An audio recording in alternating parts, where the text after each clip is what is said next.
मानव में पाचन का तीसरा और अंतिम पार्ट आज अपन देखेंगे, जिसके अंदर पाचन क्रिया या पाचन की क्रियाविधि, मैकेनिज्म ऑफ डाइजेशन, इसके बारे में देखेंगे। यानी जो विभिन्न आहार नाल के जो अंग है, इन अंगों में क्या पाचन क्रिया होती है, भोजन का पाचन कैसे होता है, तो इसके बारे में अपन देखेंगे।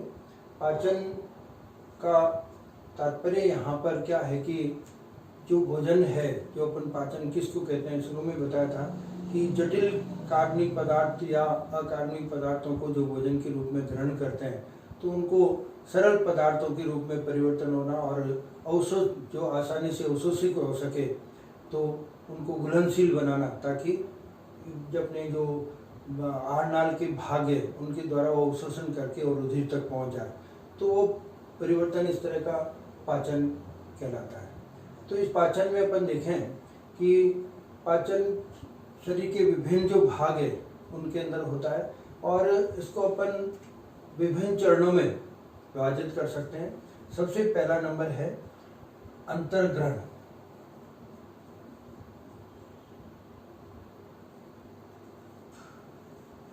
अंतर्ग्रहण, इंजेशन।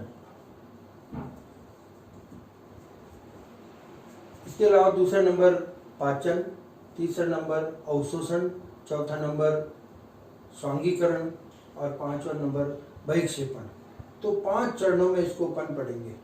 पहला नंबर अंतर्ग्रहण, दूसरा पाचन, तीसरा अवशोषण, चौथा स्वांगीकरण और पांचवा बहिक्षेपण।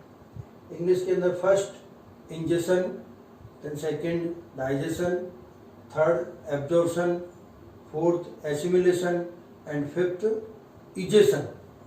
तो 5 पार्ट, 5 स्टेप्स या 5 चरणों में अपन देखेंगे। सबसे पहला नंबर है अंतर्ग्रहण। अंतर्ग्रहण क्या है? यानी कि भोजन का अंतर्ग्रहण करना, भोजन को मुख गुहा में प्रवेश करना। तो अंतर्ग्रहण किसको कहेंगे अपन? कि जो भी खाद्य पदार्थ है, उन खाद्य पदार्थों को मुख के अंदर ग्रहण करना, वो अंतर्ग्रहण कहलाता है। तो अंतर्ग्रहण में अपन जो है इस तरह से भोजन अंतर्ग्रहण होता है। अंतर्ग्रहण के बाद में जैसे मुख गुहा में जाता है, तो मुख गुहा में क्या परिवर्तन होते हैं? दूसरा नंबर जो पाचन के अंतर्गत देखेंगे अपन, अंतर्ग्रहण तो भोजन को अंदर ग्रहण करना। अंदर ग्रहण करने के बाद में क्या होता है कि अपने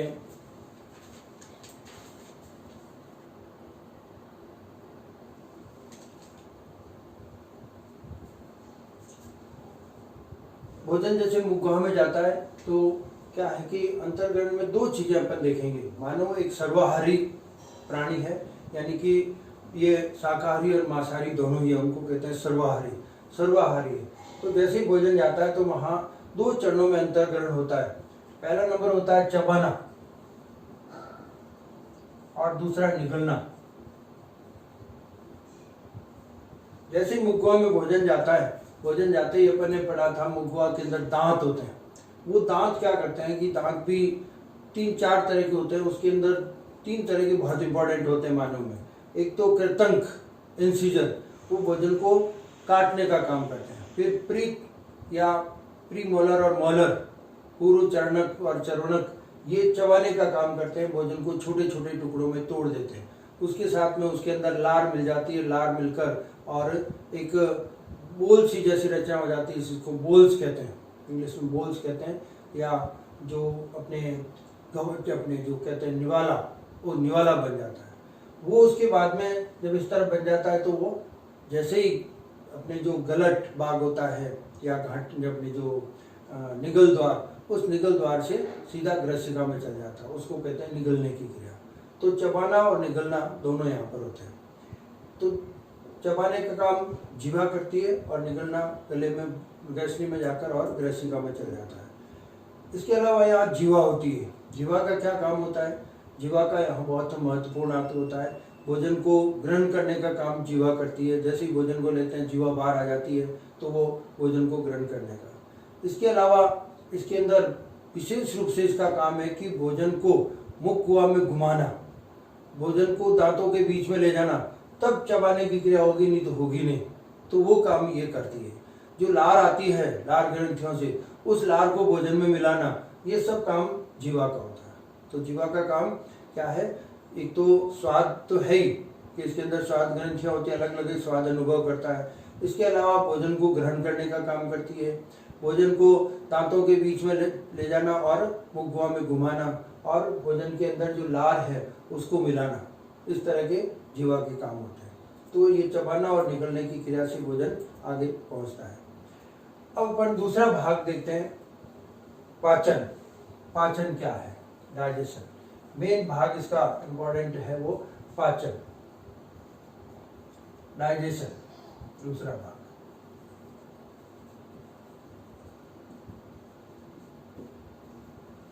पाचन अलग अलग भागों में होता है। पाचन में सबसे पहले मुखगुआ में, बक्कल कैविटी में, मुखगुआ के अंदर क्या पाचन होता है। मुखगुआ के अंदर क्या है कि लार ग्रंथियों से स्रावित होकर लार इस मुखगुआ में आती है। 3 जोड़ी अपन ने बताई थी लार ग्रंथियां होती है, वो लार स्रावित करती है और वो लार वाहिनियों के द्वारा मुखगुआ में आ जाती है। तो मुखगुआ में लार आ जाती है। ये लार क्या होती है कि कुछ अम्लीय होती है, 6.8 इसका पीएच होता है, तो कुछ ये अम्लीय होती है। इस लार में क्या है कि एक इम्पॉर्टेंट एंजाइम, वैसे लार क्या करती है कि भोजन को लसलसाए बनाती है, नम बनाती है। इसके अलावा इसके अंदर एक इम्पॉर्टेंट पाचक एंजाइम भी होता है। वो पाचक एंजाइम होता है एमिलेज, अल्फा एमिलेज, या इसको टाइलिन भी कहते हैं। एमिलेज या टाइलिन, ये इसके अंदर पाया जाता है। ये एमिलेज क्या करता है कि यहाँ मुखगुआ में भोजन कुछ ही समय रुकता है, ज्यादा नहीं रुकता, इसलिए यहाँ पर स्टार्च, कार्बोहाइड्रेट, उसका आंशिक पाचन होता है। आंशिक पाचन क्या होगा कि ये जो है वो स्टार्च, जो पॉलीसेक्राइड है, उस स्टार्च का पाचन इससे एमिलेज से होता है, और उससे क्या बनते हैं, डाइसेक्राइड बनते हैं, maltose plus dextrin, maltose plus dextrin, ये डाइसेक्राइड है दोनों ही। ये डाइसेक्राइड बनता है, यानी कि आंशिक पाचन हुआ। मोनोसेक्राइड बनने चाहिए लास्ट के अंदर, लेकिन ये नहीं बनता। स्टार्च एमिलेज या टाइलिन एंजाइम की कारण उपस्थिति में माल्टोज व डेक्स्ट्रिन में परिवर्तित हो जाता है। इस तरह से यहाँ पर ये पाचन जो किसमें, यहीं पर क्रिया हो जाती है, मुखगुआ में। मुखगुआ में होने के बाद में भोजन जाता है ग्रसिका में। जब जो बोल्स बनती है उस बोल्स के अंदर ये होता है। तो जैसे ही आगे जाता है भोजन किसके अंदर, ग्रसिका में। ग्रसिका में किसी तरह की कोई पाचन क्रिया नहीं होती है। ग्रसिका के बाद जाएगा आमाशय में। तो दूसरा भाग है वो आमाशय, बी नंबर। आमाशय में पाचन क्रिया होती है। आमाशय बहुत इंपॉर्टेंट होता है। इसके अंदर भोजन 3-4 घंटे तक रहता है। जैसे ही भोजन आमाशय में जाता है तो आमाशय में अपन बताया था जठर ग्रंथियां होती है, गैस्ट्रिक ग्लैंड्स, वो सक्रिय हो जाती है। सक्रिय होकर और वो क्या करती है कि गैस्ट्रिक जूस, जठर रस स्रावित करती है। वो जठर रस स्रावित होता है। इसके अलावा यहाँ पर भोजन को मथने का काम होता है, चूर्णिंग, यानी कि कुछ यहाँ पर कर्माकुंचन गतियां होती है। कर्माकुंचन गतियों के कारण भोजन को मथा जाता है, मंथन कहते हैं, यानी कि चूर्णिंग हो जाता है, भोजन का चूर्ण की तरह वो बन जाता है। तो ये क्रिया होती है। होने के बाद में इसमें गैस्ट्रिक जूस, जठर रस स्रावित होता है। उस जठर रस में क्या क्या होता है, जठर रस में 4 चीजें होती है।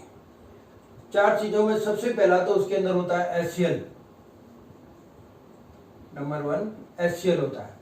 इसके अलावा इसके अंदर श्लेष्मा होता है, एक पाचक एंजाइम भी होता है, पाचक एंजाइम भी होता है, पेप्सिनोजन कहते हैं, वो भी होता है। और चौथा नंबर कुछ जठरीय लाइपेज भी होता है, बहुत अल्प मात्रा में। तो 4 चीजें हो गई आमाशय के अंदर, HCl, श्लेष्मा या म्यूकोसा, तीसरा नंबर पेप्सिनोजन, पाचक एंजाइम, डाइजेस्टिव एंजाइम, और चौथा नंबर जठरीय लाइपेज। ये चारों चीजें पाई जाती है। सबसे पहले अपन देखते हैं HCl, जो अपन ने बताया था ऑक्सेंटिक कोशिकाएं होती हैं, उनसे स्रावित होता है ये HCl। HCl के क्या काम होते हैं, यहाँ HCl के 4 काम होते हैं। सबसे पहले भोजन को अम्लीय बनाना, भोजन को अम्लीय बनाना, क्योंकि अम्ल है तो भोजन इससे अम्लीय बन जाता है। भोजन को सड़ने से बचाना, भोजन आमाशय में 3-4 घंटे रहता है तो सड़ना नहीं चाहिए, सड़ने से बचाना। भोजन में उपस्थित जीवाणुओं को मारना, तीसरा काम जीवाणु को मारना। और चौथा काम होता है जो पेप्सिनोजन निष्क्रिय है उसको ये HCl सक्रिय पेप्सिन में बदल देता है।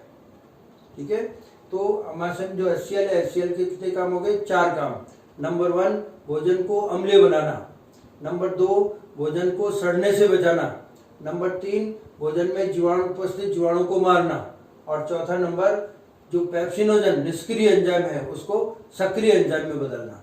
तो सक्रिय एंजाइम पेप्सिन, वो पेप्सिन में बदल जाता है। ये 4 HCl के काम होते हैं। फिर इसके बाद में जो श्लेष्मा होता है, उस श्लेष्मा का क्या काम है? पहले बताया अपने, जो आमाशय की भित्ति है उसके ऊपर एक परत जम जाती है, जिसके कारण ये HCl वगैरह जो है दूसरे एंजाइम है उनका प्रभाव भित्ति पर नहीं पड़े। जब अपने स्व सुरक्षा, अपनी खुद की खुद सुरक्षा करते हैं, ये सेल्फ सिक्योरिटी करते हैं, उनको बचाते हैं। तीसरा नंबर इसके अंदर अपन ने बताया पेप्सिनोजन। पेप्सिनोजन HCl के कारण किसमें बदल गया? पेप्सिन में। पेप्सिन क्या करता है? प्रोटीन का आंशिक पाचन करता है। प्रोटीन जो होता है वो प्रोटीन प्लस पेप्सिन,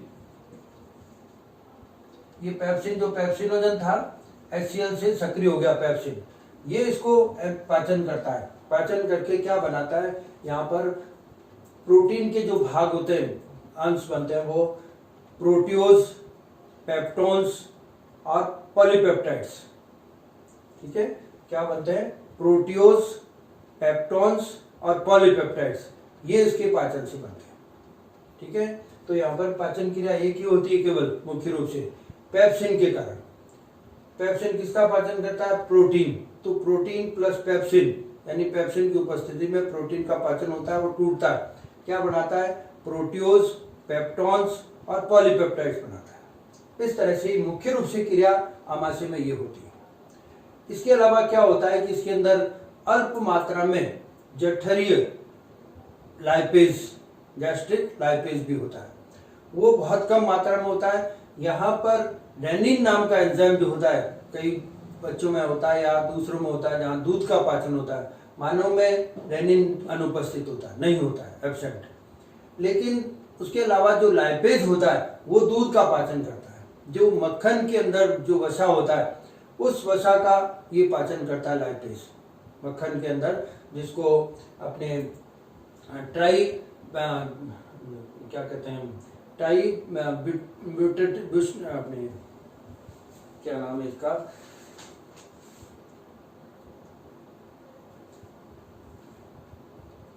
ट्राइब्यूटारिन।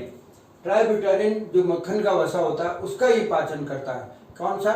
लाइपेज, जो गैस्ट्रिक लाइपेज है वो। तो मक्खन का जो वसा है ट्राइब्यूटारिन प्लस किससे क्रिया करेगा? किसकी उपस्थिति? एंजाइम कौन सा होगा? एंजाइम होगा जठरीय लाइपेज, और उसे किसमें बदलता है? ये वसीय अम्ल में और ग्लिसराइड में बदल देता है। तो यहाँ ये क्रिया वैसे सामान्य रूप से देखें मुख्यतः ये होती है। सामान्य रूप में क्या देखेंगे कि अपने दूध प्रोटीन कोई भी हो, दूध प्रोटीन यानी कि वो मक्खन क्या है? दूध प्रोटीन है। दूध प्रोटीन प्लस गैस्ट्रिक लाइपेज ये क्रिया करके क्या बनाते हैं? वसीय अम्ल और ग्लिसराइड बनाते हैं। तो इस तरह की क्रिया भी बहुत कम यहाँ पर होती है। मेन क्रिया जो है वो पेप्सिन के कारण ही होती है और प्रोटीन का स्तर पाचन होता है। तो इस तरह से यहाँ पर आमाशय में क्रिया हो जाती है। क्रिया होने के बाद ये भाग जो है कहाँ एक काइम के रूप में, यानी एक अर्ध ठोस के रूप में परिवर्तित होकर पाइलोरस वाल्व होता है उसके द्वारा, जो पाइलोर छिद्र होता है और पाइलोरिक वाल्व जो होता है उसके द्वारा कहाँ जाएगा? ड्यूडेनम में जाएगा। तो नेक्स्ट अपने भाग है ड्यूडेनम। आमाशय के बाद में छोटी आंत्र कह सकते हैं। छोटी आंत्र के अंदर तीसरा नंबर छोटी आंत्र में, स्मॉल इंटेस्टाइन में, और उसमें पहला नंबर ड्यूडेनम।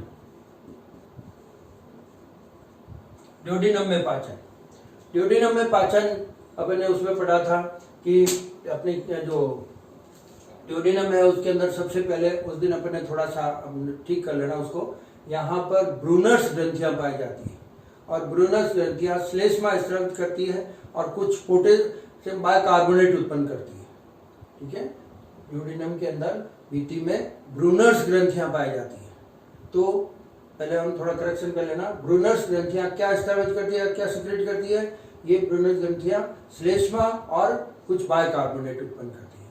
तो श्लेष्मा तो क्या करता है कि वही जो HCl का प्रभाव है वो भित्तियों पर नहीं पड़े, तो भित्तियों को बचाती है HCl से और पाचक एंजाइमों से बचाती है। लेकिन जो बाइकार्बोनेट है वो क्या करता है कि भोजन के अंदर जो कुछ अम्लता है उस अम्लता को कुछ खत्म करता है, ये काम करता है ड्यूodenum में। इसके अलावा इम्पोर्टेंट चीज जो है, अपन ने बताया था ड्यूodenum जो यू आकार की है उसके अंदर 2 वाहिकाएं आकर खुलती है। एक पहले नंबर बताया था सामान्य पित्त वाहिनी, वो पहले खुलती है समीप भाग में, फिर दूरस्थ भाग जो है डिस्टल एंड वहां पर खुलती है अग्नाशय वाहिनी। तो पित्त वाहिनी से पित्त आता है, बाइल वो आता है, और अग्नाशय से अग्नाशय रस आता है जो पैंक्रेटिक जूस कहलाता है। तो पहले क्या मिलेगा, बाइल या पित्त इसके अंदर ड्यूodenum में आएंगे। पित्त के अपन ने कार्य बता दिए थे, पित्त क्या काम करता है। पित्त का इंपॉर्टेंट काम ये होता है, 2 काम इंपॉर्टेंट बताए थे। पहला नंबर क्या है कि वसा का पायसीकरण करना, एमल्सिफिकेशन ऑफ फैट, यानी कि उसको छोटी छोटी बूंदों में तोड़ना, तभी उसका डाइजेशन हो सकेगा, नहीं तो होगा ही नहीं।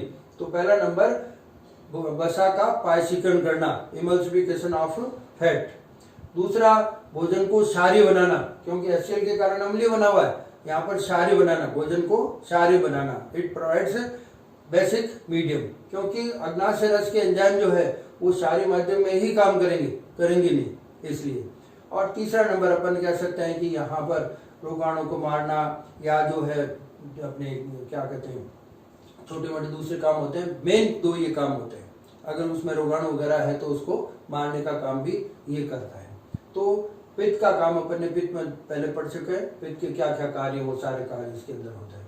तो मेन यहाँ पर काम जो है वो वसा का पायसीकरण और भोजन को क्षारीय बनाना, ये चीज ध्यान रखिए। उसके बाद में नेक्स्ट जो है अग्नाशय वाहिनी आकर खुलती है, जो अग्नाशय से पैंक्रियास से आती है। अग्नाशय के अंदर अपन ने सेल्स बताए थे, एसिनी सेल्स जो होते हैं वो अग्नाशय रस स्रावित करते हैं, जो बहिस्रावी या एक्सोक्राइन होती है। एक लैंगरहंस द्वीप जो होते हैं, आइलैंड्स ऑफ लैंगरहंस, वो अंतःस्रावी होती है, हार्मोन स्रावित करती है। लेकिन एसिनाई सेल जो है वो क्या करेगी, गैस्ट्रिक जो अपने पैंक्रेटिक जूस, अग्नाशय रस स्रावित करती है। अग्नाशय रस भी ड्यूodenum में आता है। इस अग्नाशय रस में क्या क्या होता है, अग्नाशय रस में क्या क्या चीजें होती है, 3 प्रकार के एंजाइम होते हैं। इसमें नंबर 1 जो है वो प्रोटीन को पचाने वाले, कार्बोहाइड्रेट को पचाने वाले और वसा को पचाने वाले, तीनों तरह के होते हैं। प्रोटीन को पचाने वाले कई सारे एंजाइम होते हैं, जैसे अपने ट्रिप्सिनोजन, दूसरा नंबर काइमोट्रिप्सिनोजन, तीसरा नंबर जो है प्रो कार्बोक्सी पेप्टिडेज, और चौथा नंबर प्रो अपने इलास्टेट, प्रो इलास्टेट। 4 तरह के एंजाइम होते हैं जो प्रोटीन को पचाने वाले, ये चारों अभी निष्क्रिय है। नंबर 1 ट्रिप्सिनोजन, काइमोट्रिप्सिजन, तीसरा प्रो कार्बोक्सी पेप्टिडेज और प्रो इलास्टेट। ये चारों ही निष्क्रिय होते हैं। पहले इनको सक्रिय होना होता है। सक्रिय कैसे होंगे कि यहाँ पर एक एंट्रोकाइनेज हार्मोन होता है, वो एंट्रोकाइनेज हार्मोन सबसे पहले जो पेप्सिनोजन है, ये सॉरी ट्रिप्सिनोजन है, ट्रिप्सिनोजन को सक्रिय ट्रिप्सिन में बदल देता है। तो सबसे पहली क्रिया क्या होगी, ट्रिप्सिनोजन, तीर के ऊपर लिखेंगे एंट्रोकाइनेज, और उससे क्या बन जाएगा, सक्रिय ट्रिप्सिन बन जाएगा।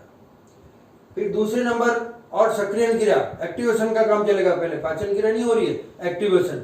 तो दूसरी क्रिया ये होगी कि उसके अंदर बना है chymotrypsinogen, chymotrypsinogen pro carboxy peptidase और प्रो इलास्टस, इन तीनों को पेप्सिन सक्रिय कर देगा, ये सॉरी ट्रिप्सिन सक्रिय कर देगा। ठीक है, काइमोट्रिप्सिन सक्रिय होकर ट्रिप्सिन से क्या बन जाएगा, काइमोट्रिप्सिन बन जाएगा। जो काइमोट्रिप्सिजन था ट्रिप्सिनोजन, उसे काइमोट्रिप्सिन बन जाएगा। इसी तरह से प्रो कार्बोक्सी पेप्टिडेज, वो सक्रिय होकर क्या बन जाएगा, कार्बोक्सी पेप्टिडेज, और जो प्रो इलेस्टस था वो इलेस्टस बन जाएगा। तो इस तरह से ये चारों भाग जो है वो सक्रिय हो गए, ट्रिप्सिन हो गया, काइमोट्रिप्सिन हो गया, कार्बोक्सी पेप्टिडेज हो गया और इलेस्टस हो गया, ये चारों सक्रिय हो जाते हैं।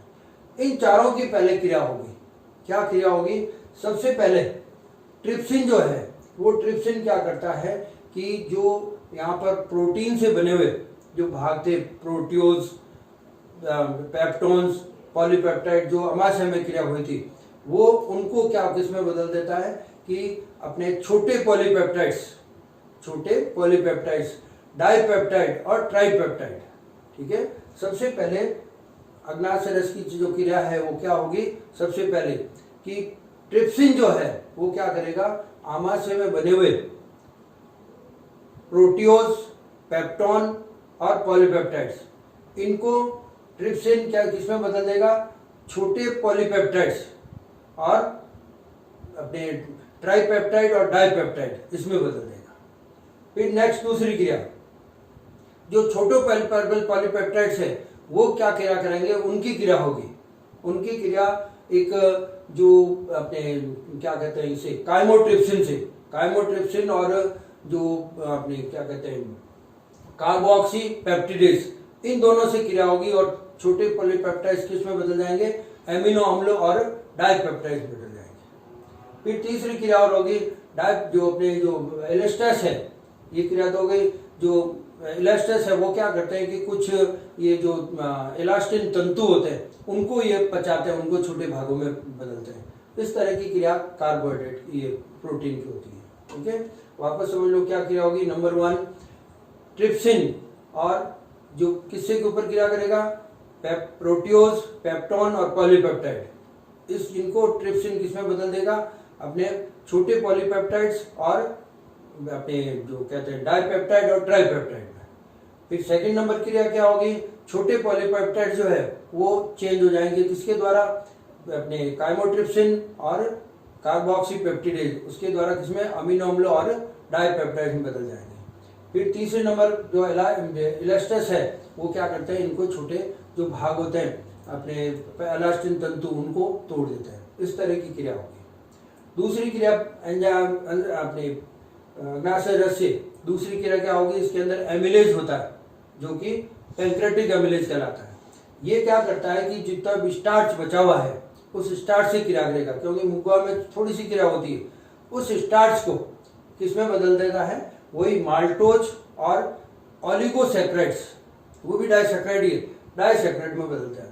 तो दूसरी क्रिया पहले प्रोटीन की हो गई, फिर ये कार्बोहाइड्रेट में स्टार्च किससे क्रिया करेगा, एमिलेज से, और क्या बनाएगा, माल्टोज प्लस ऑलिगोसैकराइड बनेगा। तीसरी क्रिया यहाँ पर लाइपेज होता है, जो पैंक्रेटिक लाइपेज कहलाता है, वो लाइपेज वसा का पाचन करेगा। तो जो पायसीकृत वसा है, पायसीकृत वसा लाइपेज से क्रिया करके किसमें बदल जाएगा, वसीय अम्ल, फैटी एसिड और मोनोग्लिसराइड उसमें बदल जाएगा। ठीक है, तो दो क्रिया और हो गई, एक कार्बोहाइड्रेट यानी स्टार्च की, स्टार्च प्लस एमिलेज, उससे क्या बनेंगे, अपने माल्टोज प्लस ऑलिगोसैकराइड। फिर दूसरी क्रिया ये होगी फैट की, फैट में क्या होगा कि पायसीकृत वसा, इमल्सिफाइड फैट प्लस लाइपेज, उससे क्रिया करके, लाइपेज एंजाइम है, उससे क्रिया करके क्या बनेंगे, वसीय अम्ल, फैटी एसिड और मोनोग्लिसराइड बन जाता है। इस तरह से ये क्रिया अग्नाशय रस की द्वारा होती है। फिर उसके बाद भोजन जो है बिल्कुल पतला सा हो जाता है, तरल के रूप में, चाइल्ड कहते हैं उसको, वो बन जाता है। वो बनकर कहाँ जाता है, इलियम भाग जो होता है, ड्यूडेनम से इलियम भाग में जाता है, जो जैजुनम और इलियम बताया था अपन ने, दोनों एक जैसे होता है लगभग काफी, उस इलियम में जाएगा। इलियम में जाते ही जैसे इलियम में जाएगा तो इलियम में भी यहाँ पर क्रिया होती है। इलियम के अंदर अपन ने वहां पर बताया था आंतरी रस उत्पन्न होता है, इंटेस्टाइनल जूस उत्पन्न होता है, उसमें कई सारे पाचक एंजाइम होते हैं, तो उसके अंदर कई सारे पाचक एंजाइम हैं। यहाँ इलियम के अंदर पाचन की 7 क्रियाएं होती है, इलियम की, यानी बचे हुए जो भी कार्बोहाइड्रेट है उनका पाचन होगा, प्रोटीन का पाचन होगा और वसा का पाचन होगा। कार्बोहाइड्रेट का पाचन लास्ट के अंदर क्या बन जाएगा, ग्लूकोज, फ्रुक्टोज, गैलेक्टोज, ये बन जाएंगे। प्रोटीन का पाचन किसमें हो जाएगा, अमीनो एसिड्स के अंदर हो जाएगा, अमीनो अम्ल। और फैट जितना भी है उसका पाचन किस में हो जाएगा, फैटी एसिड्स, वसी अम्ल और मोनोग्लिसराइड में बदल जाएगी। ये सारी क्रियाएं आंत्र के अंदर यानी इलियम के अंदर होती है। तो इलियम में सबसे पहली क्रिया माल्टोज, जो यहाँ बना है बीच में, माल्टोज एंजाइम होता है माल्टेज, उससे क्रिया करके क्या बनाता है, ग्लूकोज बनाता है। ठीक है, माल्टोज प्लस माल्टेज या माल्टोज डैश करके और तीर के ऊपर लिखेंगे माल्टेज, आगे क्या बनेगा, ग्लूकोज बनेगा। इसी तरह दूसरा सुक्रोज, सुक्रोज सुक्रेज एंजाइम, उससे टूट कर क्या बनाएगा, ग्लूकोज प्लस फ्रुक्टोज। फिर तीसरा नंबर लैक्टोज, जो दूध प्रोटीन होता है लैक्टोज, वो लैक्टेज एंजाइम की उपस्थिति में क्या बनाएगा, ग्लूकोज प्लस गैलेक्टोज। 3 क्रियाएं हो गई।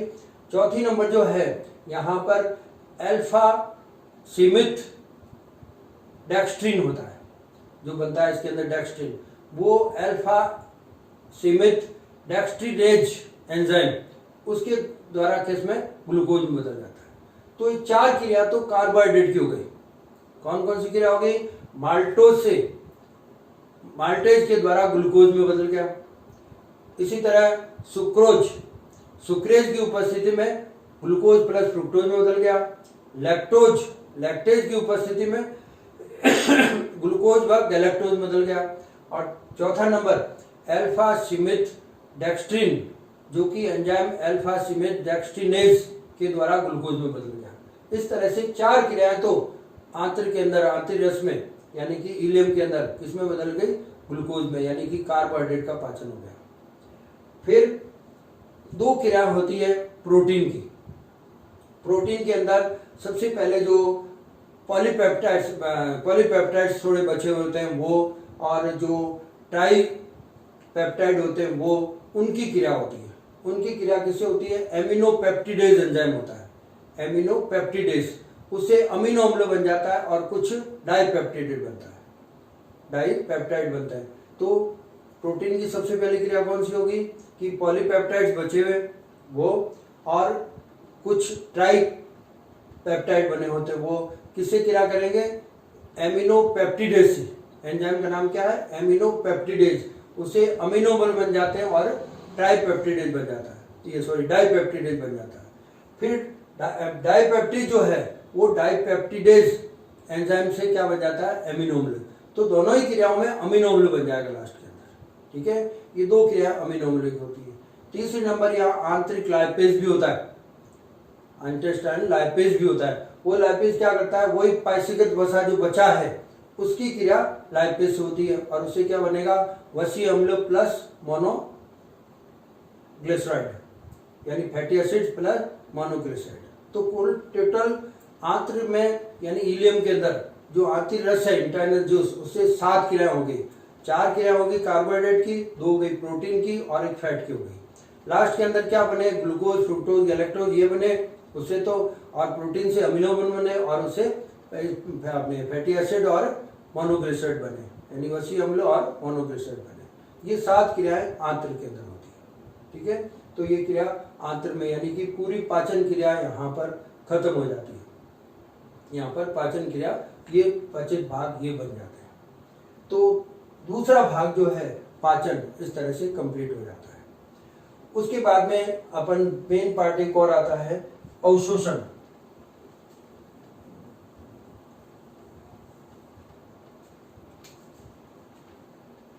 तीसरा अवशोषण,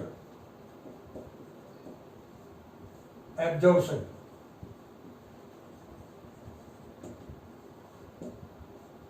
अवशोषण का मतलब क्या है कि जो, किसको कहेंगे अवशोषण, पचित भोजन, खाद्य पचित भोजन में अभी अपन ने बताया ग्लूकोज, फ्रुक्टोज, गैलेक्टोज है, अमीनो अम्ल है, वसी अम्ल है और मोनोग्लिसराइड है, ये सब पचित भोजन। पचित भोजन है, विटामिन है, जल है, साल्ट्स लवण है, उन सब का आंत्र में, छोटी आंत्र जो है इलियम के अंदर, आंत्र में जो एपिथेलियल सेल होती है, उपकला कोशिकाएं, उनके द्वारा रुधिर और लसिका उन तक पहुंचाना, उनमें स्थानांतरण करना क्या कहलाता है, अवशोषण कहलाता है। ठीक है, किस किस का होगा? पचित भोजन, यानी कि जो भी लास्ट में बने, ग्लूकोज, फ्रुक्टोज, गैलेक्टोज, एमिनो अम्ल, वसी अम्ल, ग्लिसरॉइड, ये जो बने इनका साल्ट्स, जितने भी लवण है वो, और विटामिन और जल, इनका जो एपिथेलियम, उपकला कोशिकाएं, किसकी? आंत्र की उपकला कोशिकाओं के माध्यम से रुधिर यानी ब्लड और लसिका उनके अंदर भेजना, स्थानांतरित करना, क्या कहलाता है? अवशोषण कहलाता है। अब यहाँ पर ये तो अवशोषण की परिभाषा हो गई। अब यहाँ पर देखें अपन किन किन पदार्थों का कहाँ कहाँ अवशोषण होता है। तो 3 जगह अवशोषण होता है, मुख्यतः इलियम में होता है, लेकिन सबसे पहले आमाशय में भी कुछ अवशोषण होता है। किन किन का अवशोषण होता है? नंबर 1, वसा में घुलनशील पदार्थ, एल्कोहल और औषधियां, fat soluble alcohol and medicine, इन सब का अवशोषण आमाशय में होता है। ठीक है, वसा में घुलनशील पदार्थ, एल्कोहल और औषधियां, मेडिसिन, इनका अवशोषण आमाशय में होता है। ठीक है, बहुत कम होता है। सेकंड नंबर, अधिकांश जो चीजें होती है उन सब का अवशोषण जो है, जितने भी ग्लूकोज, फ्रुक्टोज, अपनी अभी बताया, अमीनो अम्ल वगैरह जो बनते हैं, उन सब का अवशोषण कहाँ होता है? इलियम में, छोटी आंत्र जो होती है। और तीसरा नंबर जो है वो कि ये जल और कुछ विटामिन, यानी विटामिन डी विशेष रूप से, इसका अवशोषण बड़ी आंत्र, लार्ज इंटेस्टाइन, वहां पर होता है। तो अवशोषण 3 जगह मुख्य रूप से हो गया। आमाशय में किन किन का हुआ? वसा, घुलनशील पदार्थ, एल्कोहल और औषधियां, मेडिसिन। इलियम के अंदर छोटी आंत्र में अधिकांश का होता है, सभी 25 भाग का, और बड़ी आंत्र में भी जल और विटामिन के का होता है। इस तरह से यहाँ पर अवशोषण होता है। अब ये अवशोषण कैसे होता है, एब्जॉर्प्शन कैसे होता है? तो सबसे पहली बात तो क्या है कि 3 तरह के पदार्थ हैं, कार्बोहाइड्रेट से बने हुए पदार्थ, प्रोटीन से बने हुए और वसा, फैट से बने हुए। कार्बोहाइड्रेट से बने हुए पदार्थ जो हैं उनके अंदर ग्लूकोज, फ्रुक्टोज, गैलेक्टोज ये है, और प्रोटीन से बने हुए अमीनो अम्ल है। इन सब का अवशोषण तो सक्रिय अभिगमन के द्वारा, एक्टिव एब्जॉर्प्शन जो होता है, एक्टिव ट्रांसपोर्टेशन, उसके द्वारा सीधा ही कहाँ? आंत्र की जो माइक्रोविलाई है, जो ब्रुश बॉर्डर है, उनकी कोशिकाओं के द्वारा, अपने बताया था रसांकुर जो होते हैं, रसांकुर विलाई, उन विलाई में क्या होते हैं? अपने ब्लड वेसल्स होती है, लैक्टियल्स होते हैं, तो वहां से सीधा ही अवशोषित होकर रुधिर में चला जाता है। तो रुधिर के अंदर सीधा ही ये पहुंच जाता है। तो यहाँ पर इंपॉर्टेंट बात अपने वहां पर ही बताई थी, जो वलन बनते हैं, फोल्ड्स वो बनते हैं, उनके ऊपर रसांकुर होते हैं, विलाई, उनके ऊपर सूक्ष्मांकुर होते हैं, माइक्रो विलाई, उनसे पूरा ब्रश बॉर्डर बनता है। उसकी इंपॉर्टेंस क्या है? उसकी इंपॉर्टेंस उसका क्षेत्रीय सरफेस बढ़ना, क्षेत्रीय जो सतही क्षेत्रफल जो है वो बढ़ जाना, सरफेस एरिया वो बढ़ जाता है। इससे उसको ज्यादा समय लगता है। ज्यादा समय लगने से क्या होता है कि एब्जॉर्प्शन ज्यादा से ज्यादा होगा। तो अपने जितने भी कार्बोहाइड्रेट यानी ग्लूकोज, फ्रुक्टोज वगैरह जो बने वो, और अमीनो अम्ल, इनका सीधा ही एक्टिव एब्जॉर्प्शन, सक्रिय अभिगमन के द्वारा सीधा ही क्या है कि वो माइक्रोविलाई, विलाई से होते हुए विलाई के अंदर जो ब्लड वेसल्स है उनमें, रुधिर केशिकाएं उनमें, और लैक्टियल्स, लसिका केशिकाएं, उनके अंदर जाकर मिल जाता है। तो ये तो सिंपल बात होगी। लेकिन वसा जो है उसका अवशोषण बहुत ही अलग से होता है। वसा से अपन ने देखा कि क्या चीजें बनती है। वसा, वसी अम्ल बनता है, और मोनो कोलेस्ट्रॉल, अपनी जो क्या कहते हैं मोनोग्लिसराइड, ये बनता है, और कुछ कोलेस्ट्रॉल वगैरह होते हैं वो भी होते हैं। तो मुख्य रूप से जो होता है वो फैटी एसिड्स और ग्लिसराइड होते हैं, मोनोग्लिसराइड। ये यहाँ पर इस तरह से अवशोषित नहीं होंगे। ये कैसे अवशोषित होते हैं? पित्त के साथ में होते हैं, पित्त, बाइल, बाइल के द्वारा। ये बहुत ही अलग से पूरा लंबा प्रोसेस से होता है, सिंपल नहीं होता है। सबसे पहले क्या करते हैं कि ये वसा और जो वसी अम्ल और जो ग्लिसराइड है वो क्या करते हैं कि पित्त के साथ में मिलकर और एक रचना बनाते हैं, जो कि एक छोटी जटिल रचना होती है, जिसको कहते हैं मिजेल मिसेल बनाते हैं। इंग्लिश में मिसेल कहते हैं, हिंदी में मिसेल बनाते हैं। ये मिसेल क्या होती है कि गोल सी रचना होती है जिसमें अंदर की तरफ और ये बाहर की तरफ परत। अंदर के जो पदार्थ होते हैं वो तो वसी अम्ल और ग्लिसरॉइड होते हैं, और बाहर ऊपर की तरफ जो है वो यहाँ पर पित्त लवण बाइल साल्ट, वो इसके चारों ऊपर जम जाते हैं। इस तरह की रचना, छोटी गोल रचना जो है, जटिल रचना बन जाती है, उसको कहते हैं मिसेल। तो सबसे पहले वसा के एब्जॉर्प्शन में मिसेल बनते हैं। ठीक है, ये मिसेल क्या करते हैं कि जैसे ही सूक्ष्मांकुर के पास जाते हैं, सूक्ष्मांकुर जो माइक्रोविलाई उसके पास जाते हैं, उनकी कोशिकाओं तक जाते हैं, जैसे ही वहां जाएंगे ये मिसेल टूट जाता है। मिसेल टूटकर क्या होता है कि ये अंदर का पदार्थ जो है वो तो उसकी उपकला कोशिका जो एपिथेलियल सेल होती है उसके अंदर चले जाते हैं, और ये बाहर का जो पित्त लवण है बाइल साल्ट वो पीछे रह जाता है। ये पीछे रहकर वापस मिसेल बनाने की तैयारी में चल जाता है। तो ये जो भाग फैटी एसिड और ग्लिसरॉइड है वो कहाँ चला गया? कोशिका में चला गया। ठीक है ना, इसकी एपिथेलियम या उपकला कोशिकाओं में चला जाता है। तो पहली बात तो ये हो गया। ये कोशिका में जाकर और क्या करता है कि कोशिका की जो चिकनी अंतःपर्दवी जालिका, स्मूथ एंडोप्लाज्मिक रेटिकुलम, उसके अंदर प्रवेश कर जाता है। उसके अंदर प्रवेश करके ये पहले ट्राइग्लिसराइड वापस बनाता है। मोनोग्लिसराइड होते हैं और वो फैट होता है, फैटी एसिड, उनसे वापस क्या है? ट्राइग्लिसराइड बनाता है, नए ट्राइग्लिसराइड बन जाते हैं। तो ये ट्राइग्लिसराइड बना देता है। कहाँ पर? उसके अंदर, कोशिका के अंदर, किसके? एंडोप्लाज्मिक रेटिकुलम में। तो वो बना देते हैं। ट्राइग्लिसराइड जैसे ही बनते ही क्या होता है, वहीं पर उसके चारों तरफ एक प्रोटीन की परत बन जाती है। उसके चारों तरफ एक प्रोटीन की परत बन जाती है और एक इस तरह की गोल रचना बन जाती है जिसको क्या कहते हैं? काइलोमाइक्रोन। काइलोमाइक्रोन नामक रचना बन जाती है। ठीक है ना, काइलोमाइक्रोन नामक रचना बन जाती है, जिसके अंदर क्या है? बीच के अंदर तो है ये फैटी एसिड से और वो बाहर चारों तरफ प्रोटीन, तो इसको लिपोप्रोटीन भी कहते हैं। लिपोप्रोटीन यानी कि ये लिपिड्स हो गए अंदर फैट, और चारों तरफ क्या हो गई? प्रोटीन की परत हो गई। तो लिपोप्रोटीन की बनी एक रचना जिसको कि यहाँ मिसेल हो गया, तो ये इसी तरह की वहां पर बनती है। तो लिपोप्रोटीन नामक रचना एक बन जाती है जिसको क्या कहते हैं? काइलोमाइक्रोन कहते हैं। तो काइलोमाइक्रोन यहाँ पर बन जाता है। वो काइलोमाइक्रोन जब कोशिका में बनता है, बनने के बाद में यहाँ से क्या है कि जो बहिकोशिका लयन यानी एक्सोसाइटोसिस क्रिया के द्वारा वो सेल टूट जाती है। टूटने से जो काइलोमाइक्रोन है वो बाहर निकल जाते हैं, और बाहर निकलकर कहाँ चल जाएंगे? वो ब्लड में चल जाएंगे, और ये लैक्टेल्स में चल जाएंगे, जो रुधिर कोशिकाएं होती है उनके अंदर चल जाते हैं। वहां जाकर और वो वापस क्या है कि अपने टूट जाते हैं। वहां पर लाइपेज एंजाइम होता है, उस लाइपेज एंजाइम से वापस क्रिया होती है। वापस क्रिया होकर वो ये टूटकर और क्या बनाते हैं? वापस जो है बसी अम्ल और ये अपने जो क्या कहते हैं ग्लिसरॉल वापस बना देते हैं, और बनाकर वो कहाँ पर? इसके अंदर ही रहते हैं, लैक्टियल्स में।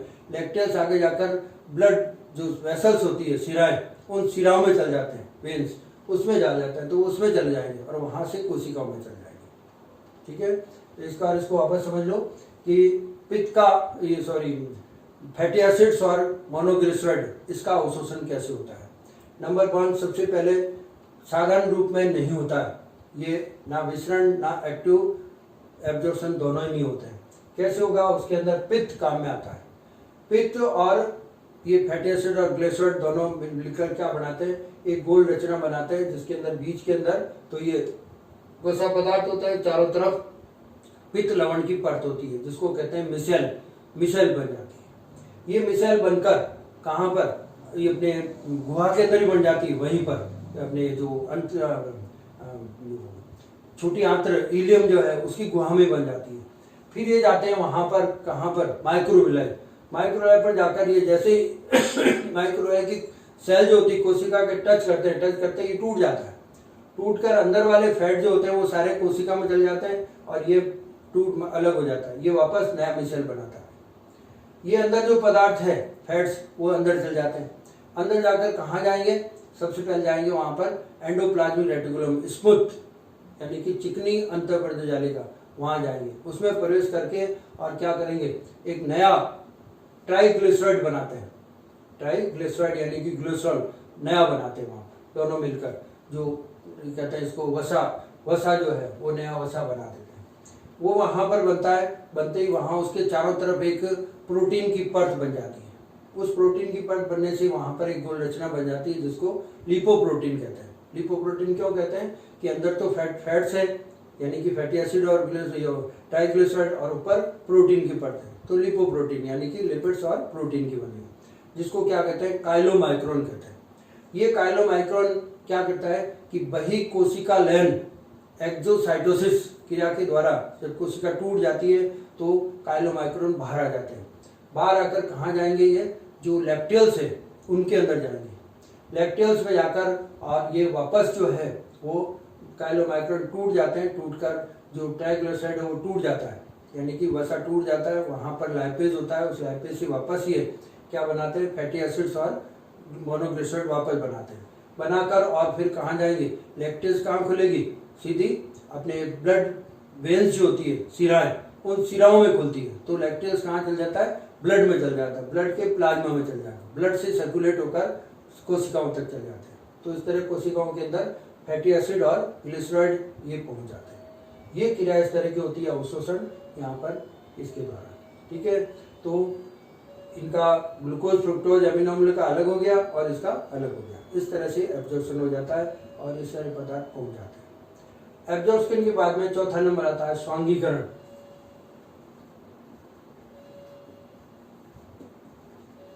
स्वांगीकरण, एसिमिलेशन।